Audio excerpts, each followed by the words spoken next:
On a frigid, rainy night, a young black woman encountered an elderly white man, drenched, shivering, and disoriented at a bus stop.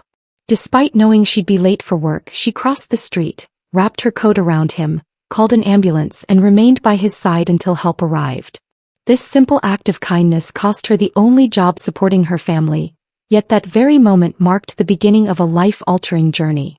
If you were in her shoes, would you have made the same choice? Let us know below. Willow tightened her hood as the wind intensified, slapping damp air against her face. Her shift at the gas station had ended 7 minutes late, again. It was her last shift, actually. The seasonal job was over, and Denise had already hinted there wouldn't be hours next week.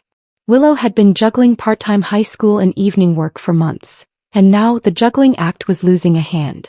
Denise hadn't said anything, but the way she handed over the paper bag said enough. A leftover biscuit wrapped in a napkin already spotted with grease. "You should eat something," Denise muttered. "Storm's close. Don't drag your feet." Willow nodded without answering. She didn't have the breath for anything more. Her legs ached from hours on her feet, a dull heat rising up her calves. Her left ankle throbbed, sharp and steady, from standing too long in sneakers that had outlived 2 summers. The sole on that side had split weeks ago, and now, whenever the pavement was damp, the cold found its way in first, seeping through her sock before she even noticed. Every few steps, the shoe tilted slightly inward, forcing her to adjust her stride without thinking.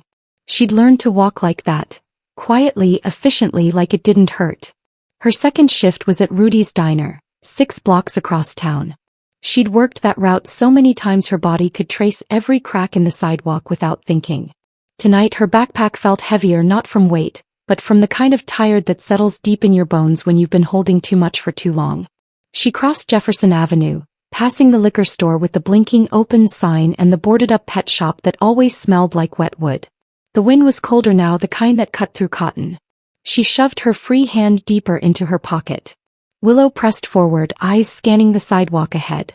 The diner's neon sign was just visible past the intersection, flickering pale green against the night. She exhaled sharply, pulling the biscuit bag closer to her chest. She wasn't late. Not yet. Then her eyes caught something. A figure hunched, barely upright, standing near the bus stop across the street, beside the bench half-eaten by rust. An old man, alone, drenched, arms limp at his sides. One shoe bent inward like he'd stepped wrong and never bothered to fix it. His coat sagged open. His thin white hair was matted to his scalp, and he was trying slowly, shakily, to crouch down. He didn't make it. His knees gave out partway and he dropped to the bench instead, missing the edge slightly, then righting himself with effort. His hand gripped the metal like it was the only thing he trusted to stay still. He wasn't crying out. He wasn't waving for help. He just looked undone, like something inside had been unraveling for hours, quietly. Willow's steps slowed. She looked down the street again at Rudy's. She could already hear Craig's voice in her head. "You walk in late, don't bother walking in again." Her hand slipped into her coat pocket, fingers closing around the cheap plastic phone. She checked the time. 6:27. She had 3 minutes left, maybe less if the light at Lincoln stayed red. Helping him now meant one thing. She wouldn't make it in time, not even close. Her fingers clenched the paper bag. The smell of the biscuit had faded under the scent of rain and engine oil. Her stomach cramped, but it wasn't just hunger anymore. It was pressure. All of it pressing down. Rent due in 6 days and only 2 doses of medicine left at home. Her eyes drifted back to the old man. He tried again to reach for his twisted shoe, but his hand missed by inches. His shoulders slumped. The movement wasn't dramatic. It was the kind of small surrender people make when they know no one's coming. Willow stood still for a beat, caught between the diner and the bus stop, between her paycheck and this stranger soaked through to his socks. She didn't weigh it anymore. Willow stepped off the sidewalk and crossed the street. Rain hit harder. The metal roof above them rattled as water pelted down like loose gravel. Willow's steps slowed as her sneakers hit the edge of the curb. Water soaked through the fabric within seconds. Her fingers tightened around the biscuit bag, knuckles pale. The rain had turned steady now, no longer a warning but a presence. The old man stood still just a few yards away, blinking under the cold platform light. His shoulders were hunched forward, thin frame shaking in soft jerks, like he couldn't quite control it. His eyes were glassy, darting back and forth between her and the street behind him. Willow glanced across the road toward Rudy's. She could just make out Craig's silhouette moving behind the counter, wiping something down. Time was slipping through her hands like the rain down her sleeves. She exhaled through her nose and stepped forward. "Sir." Her voice was gentle but unsure. "Are you okay?" He didn't speak, just sat there blinking at nothing. Whatever thoughts he had were locked away somewhere far from here. Willow crouched beside him, brushing her wet bangs from her face, her fingers numb. She hesitated for a moment, then pulled off her hoodie. She laid it over his shoulders like a blanket. The cold rushed in on her skin immediately, biting across her arms and neck, but she didn't take it back. She reached into her pocket and pulled out her phone. The screen flickered, battery low. Her thumb tapped quickly. 911. The dispatcher's voice came through, distant but calm. Willow gave the location, her voice tight from the cold. "There's an old man here." Looks confused. "Lost. He's alone and soaked through. I don't think he knows where he is." The woman on the line asked her to stay with him. Help was on the way. "Okay," Willow whispered. She glanced at the diner across the street. Its neon sign buzzed like a wasp trapped in glass. She could picture the steam on the kitchen window, the sharp slam of the prep table, the sound of Craig's voice barking through the swinging door. Her shift had started 5 minutes ago. She looked back at the old man. He was still shivering, holding the edge of her hoodie like it was something fragile, something that made him feel anchored. She sat beside him, her shirt clung to her back, damp and cold. She rested her arms on her knees, not knowing what else to do but wait. The patrol car arrived 9 minutes later. An officer stepped out and approached slowly, eyes soft, hands open. "We got a call about someone needing help." Willow stood, her joints stiff from the cold. "He was trying to fix his shoe when I saw him. Couldn't keep his balance. He hasn't said much." The officer nodded and crouched down to speak gently to the man. A few words passed between them, though Willow couldn't make them out. A second officer opened the back door of the cruiser. The old man didn't resist when they helped him in. He just looked at Willow once before getting in, eyes wide and wet like the rest of him. "You did good," the first officer said. Not many people would have stopped. Willow nodded once, then turned and ran. By the time she reached Rudy's, her socks squelched in her shoes, her shirt stuck to her arms, and her fingers ached as she pushed open the back door. The kitchen heat slapped her across the face. Craig was plating hash browns. He looked up and froze. "You're 14 minutes late." Nope. He threw the spatula down loud. "Don't even. I told you last week, one more late clockin', don't bother clocking in at all." There was an old man. "You think I care?" His voice cut through the kitchen, sharp enough to make the line cook turn. "You think any of these people get to stroll in wet and make excuses?" He was in trouble, Willow said, quieter now. Didn't know where he was. Craig stepped closer. "This is a job. You want to play social worker, go volunteer. But I don't pay for people who don't show up when they're supposed to." Willow stood still, her chest tight, her clothes dripping onto the floor. Craig jerked his thumb toward the alley. "Out. And don't ask about last week's check. It's gone." Her breath caught, but she didn't answer. There was nothing left to say. She stepped back into the rain. The door slammed behind her. She stood there for a second, the wind wrapping around her wet arms, her body already starting to shake. The sky above was gray, washed out and endless. Willow walked slowly along the sidewalk, the wind slapping against her face like it was trying to strip away the last bit of warmth she had left. Her soaked shirt clung to her skin, heavy with the smell of mildew, exhaust and fryer grease trailing from the street behind her. She didn't look up, didn't turn around. Each step was a quiet reminder that she just lost her job, and with it the only money she was counting on this week. Her worn-out shoes were waterlogged, squelching with every movement, like the sound of a sigh that wouldn't end. By the time she reached the apartment complex, the downstairs hallway light was flickering as always. Her floor was completely dark. Willow slipped the key into the lock, turned it gently and pushed the door open as quietly as she could, not because she didn't want to wake anyone, but because she didn't think she had the strength to face another sound right now. Inside, the small apartment was dim. A single yellow light from the kitchen cast a weak glow across her mother's face. She was sitting against the wall, wrapped in a thin blanket. Her breath came heavy, her forehead glistened with sweat, even though the room was cold enough to see your breath. Willow rushed over, dropped her backpack and knelt beside her. "Did you take your medicine?" she asked softly. Her mother gave the faintest shake of her head. Her throat must have been sore, she didn't say a word. Willow reached for the bottle on the nightstand. Only 2 pills left. She paused, glanced toward the kitchen, then froze. The last cup of water, she had knocked it over that morning on her way out. She dug through her bag, pulled out a half-crushed plastic bottle. It was barely a third full, but it was all she had. She twisted the cap, then placed the pills and water gently into her mother's hands. "It's all we've got left. Try to rest," she murmured, her voice dry and raspy, like it hadn't been used in hours. Her mother swallowed the pill without complaint and leaned back into the pillow. Willow grabbed the cleanest rag she could find and dabbed the sweat from her forehead. Red blotches had spread across her mother's cheeks. Fever and no fever medicine left. The wind hissed through a crack in the window. Willow got up, pulled the thin curtain shut, and crossed the room to the desk where her phone had been charging since the afternoon. She plugged in her earbuds and opened her school app. Her heart stopped. A suspension notice. 2 terms of unpaid tuition. The robotic voice echoed in her ears. "If payment is not received within 7 days, your student status will be deactivated." She shut it off immediately, her chest tightening like something had slipped through and fallen away. Not panic. Just nothing. She slumped down by the desk and curled her arms around her knees. Her soaked clothes were starting to freeze. Her brain couldn't fully grasp what had just happened. Only a week ago she thought she could make it work with Rudy's paycheck and a couple extra shifts. Now it was all gone. Soft footsteps creaked on the floorboards.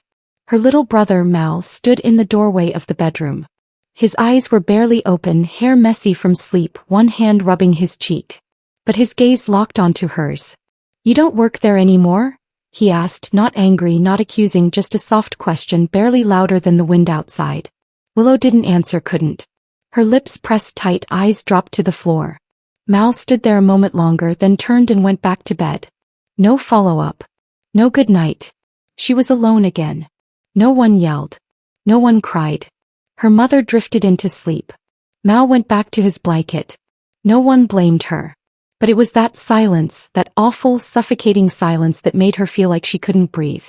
It wasn't the harsh words that broke her. It was the emptiness, the absence of anything at all, like her kindness hadn't just gone unnoticed, but had been swallowed whole by the dark. She lowered her head onto her knees, her body folded in on itself like she wanted to disappear into the cold air around her. Everything she was holding on to, school, her job, her mother's health, Mal's future, was slipping away one piece at a time. Morning crept in slowly, but the air remained cold and overcast. Pale gray light spilled through the small window, casting a faint glow on Willow's hands as she folded clothes. She sat cross-legged on the floor, smoothing out each shirt, stacking them neatly into a small fabric tote. There wasn't much left, but they were clean. Clean enough to wear for job hunting. She folded the last button down and glanced up at the wall clock. Not even 8 yet. Her mom was still asleep and Mal hadn't woken up. The room was unusually quiet, except for the soft ticking of the clock, as if counting down to something even she couldn't name. Willow stood slowly, shrugged her shoulders back into her shirt, and dragged the chair a little closer to the desk. She opened her phone, pulled up the job search app, but before she could even type a word, the battery warning flashed red and the screen went black. She let out a breath and pressed the power button again. Nothing. The charger had stopped working yesterday. She hunched forward, resting her forehead against the back of her hand, eyes closed, willing the exhaustion not to spread any further than it already had.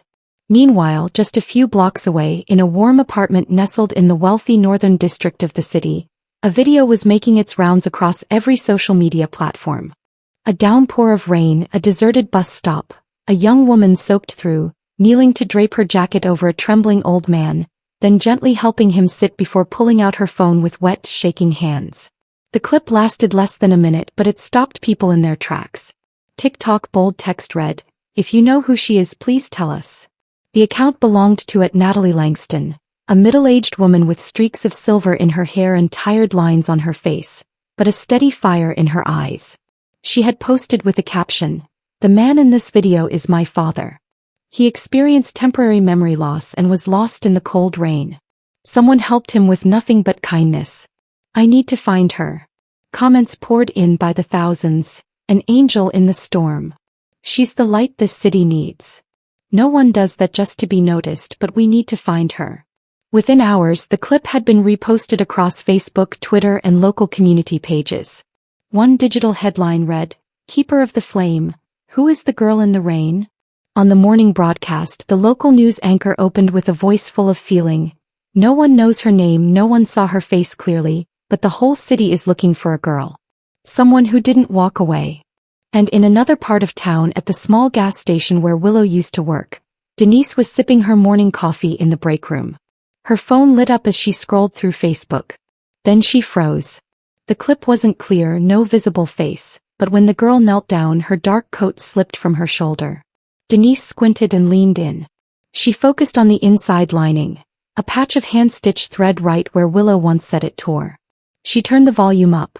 Rain, voices, that soft, trembling tone. She didn't need to see the face, she knew that voice. The coffee cup hit the table. Denise stood straight up. "Lord have mercy. It's that girl. Willow." She rushed to the front, grabbed the landline and flipped through the staff directory for a number. Behind her, the video kept looping, the frame frozen on the moment the girl draped the jacket over the old man's shoulders. A gesture so gentle it burned into memory. And Willow, unaware of all of it, was stepping outside with a fabric bag in her arms. She had no idea. No idea that in just a few more hours, the name she thought no one remembered would be on everyone's lips. Willow had just finished handwriting 3 job applications when the hallway phone rang. It was rare for anyone to call in the morning and even rarer for someone to be asking for her. She hesitated for a moment, then stepped outside and picked up the receiver. Denise's voice came through, a little hoarse but clear. "Willow, could you stop by the station for a bit? Someone wants to meet you." She didn't ask who, just softly replied, "Okay," and hung up. All the way there her mind spun with guesses. Maybe it was a response to one of her applications, or perhaps a former customer wanting to say thanks. But beneath it all was a strange sensation, not quite anxiety, not quite hope, like something was waiting just beyond a door she hadn't seen yet. The gas station looked the same as ever, carrying that familiar blend of fuel and lukewarm coffee. Denise stood behind the counter next to a well-dressed woman in a beige raincoat. Her face was composed but tired, like someone who had traveled a long way just to find one answer. As Willow entered, Denise motioned her over. "Willow, come here. This is Miss Natalie Langston. She's here to give you something." The woman stepped forward and nodded, then reached into her bag and pulled out a sealed envelope. "I'm here on behalf of my father, Arthur Langston. He doesn't remember your face clearly, but he remembers your hands." Willow took the letter with both hands, slightly trembling. The handwriting was smooth, slightly slanted, written in black ink. "Dear young woman, we don't remember your face, but I remember the first touch, the trembling hands that placed a coat on my shoulders in the cold rain. I remember your voice, shaky yet kind, asking if I was okay. In my foggy memory, one thing stood out with clarity. Your kindness was real. When I came to in the hospital, I couldn't stop thinking about the person who helped me. I asked my daughter to find you and she did. I wanted to thank you not with money but with something more lasting. The Langston Foundation, established by my family, offers scholarships to students who show both promise and compassion. You didn't ask, but I believe you are more deserving than anyone. Enclosed is a full scholarship. My daughter would also like to offer you a position as the community project coordinator for one of our new programs, should you be open to it. Willow, thank you for not walking away. With respect, Arthur Langston." Willow read each line as her heart pounded harder with every word. The letter wasn't long, not flowery, not dramatic, but it said something no one had ever said to her, that her kindness mattered. She clutched the letter, looked up at Natalie, who now smiled with misty eyes, and felt Denise place a hand gently on her shoulder. "I knew it from the moment I saw the coat," Denise said. "It had to be you." Willow nodded slightly, lips trembling as if her whole body had been waiting for this, for someone to finally say she had done the right thing, even when no one had seen. Natalie handed her a second envelope. "This has the scholarship details and information about the project. If you're willing, we'll take care of everything. Housing, tuition, even a living stipend to get you started." Willow said nothing. She just stood there, holding the envelopes close to her chest, a quiet fullness rising in her that had no name. It wasn't salvation. It wasn't a miracle. It was something simpler. For the first time in her life she was being seen. Not because she was poor, not because someone pitied her, but because she was worthy. A full year had passed since that freezing, rain-soaked night, yet it lived in Willow's heart like a quiet song that never left. Now she sat in the back row of a college lecture hall, eyes fixed on the whiteboard smeared with half-erased economics formulas. Her classmates scribbled casually, some yawning, some scrolling on their phones. But Willow, she watched every line of chalk, every motion of the professor's hand, like it was all a fragile thread, one she had earned the right to hold. Her pen moved slowly but surely. There was no rush, only intention. Each stroke was a quiet act of resistance against the version of herself who once believed college belonged to someone else. This wasn't luck. This wasn't charity. This was the result of showing up even when the world didn't. No one around her could have known that 12 months earlier she'd been soaked to the bone, standing in the middle of a dark street, handing her only coat to a stranger. Or that she'd spent nights in a cold room rationing medicine, running 17 blocks just to make a test, going hungry so her little brother could have dinner. Those memories didn't haunt her, they anchored her. They reminded her why she was here and why she would stay. She used to wonder what it meant to be seen. For so long being seen meant being pitied, judged, or dismissed. But now she was recognized not because she was struggling but because she mattered. And she didn't carry that lightly. The Langston Scholarship gave her more than tuition. It gave her a reason to lift her head. Her internship at the community center gave her more than experience. It gave her purpose. Willow didn't chase straight A's to impress anyone. She kept going because she'd once made herself a promise, whispered on a sleepless night when her hands were trembling and the rent was overdue. If I ever get through this, I won't forget the ones still stuck in the dark. So she walked into summer schools where kids stared back with hard, tired eyes. She stepped into neighborhoods most people avoided, armed only with a whiteboard and a quiet voice. She knocked on the doors of nursing homes and sat with people no one had spoken to in weeks. She never gave speeches about her story. She just told it simply, not to make herself the hero, just to say, I see you. I was there too.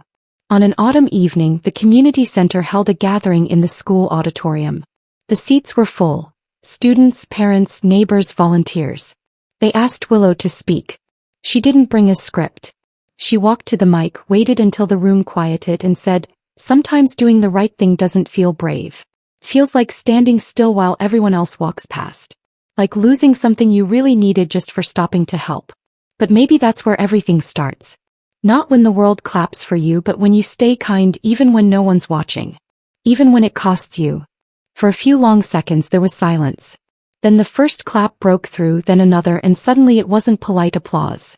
It was something deeper. Some cried. Some stood. Some just closed their eyes, like the words had reached a place they didn't know needed healing. Willow didn't beam or bow. She just nodded gently as if to say, thank you. I needed that too. Later that day she walked back through campus under a sky beginning to fade into lavender. The halls were mostly empty, her footsteps steady against the polished tile. Not hurried, not heavy, just present. Her final class was at the far end of the corridor. As she stepped inside, the setting sun spilled through the windows, casting golden streaks across the desks. She slid into her seat without a sound. No one looked up. No one cheered. And that was perfectly fine because she didn't need recognition. She didn't need proof she belonged. Willow opened her notebook, clicked her pen, and looked out once more at the sky where the last light of evening danced through the trees. And as the wind whispered through the glass, she began to write. Maybe the right thing won't make sense today, but one day it will make you whole. Join us to share meaningful stories by hitting the like and subscribe buttons. Don't forget to turn on the notification bell to start your day with profound lessons and heartfelt empathy.